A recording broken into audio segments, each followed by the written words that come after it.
Amy continue to run through the tunnel until they come out on the bridge, where dozens of people are trying to leave. Outside the city, George makes it to the road and is devastated to watch how London is also falling. Some survivors that are getting away share their water with George, and Mrs. Elphinstone points out that people must be running to the beach, so George should look for Amy there.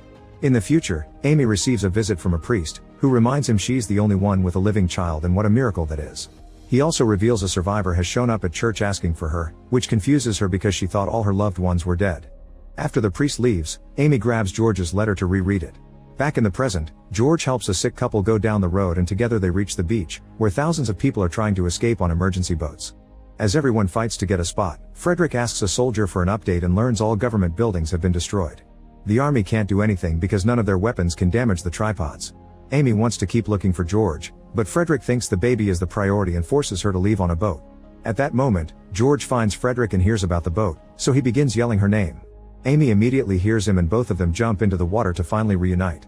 Suddenly another explosion is heard and the tripods arrive at the beach too. Many of the boats are hit by the beams and sink, but George and Amy manage to rescue a little girl called Lillian before running back to the shore, where they watch how one of the tripods is finally defeated and falls to the ground. The group reunites with Frederick and begins running away as more tripods keep attacking the area and abruptly fall on the sand when they're shot down. In the future, Amy waits for the person that asked for her, who turns out to be Ogilvy.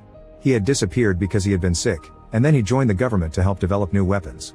Eventually even government buildings ran out of food, so he decided to come back. When Ogilvy asks about George, Amy says she lost him during the war and never saw him again. Ogilvy explains people remember things incorrectly. It wasn't a great victory in a war, it was a seedling.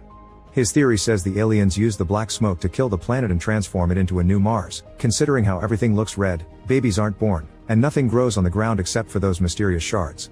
Amy wonders if it truly had been the army who defeated the aliens,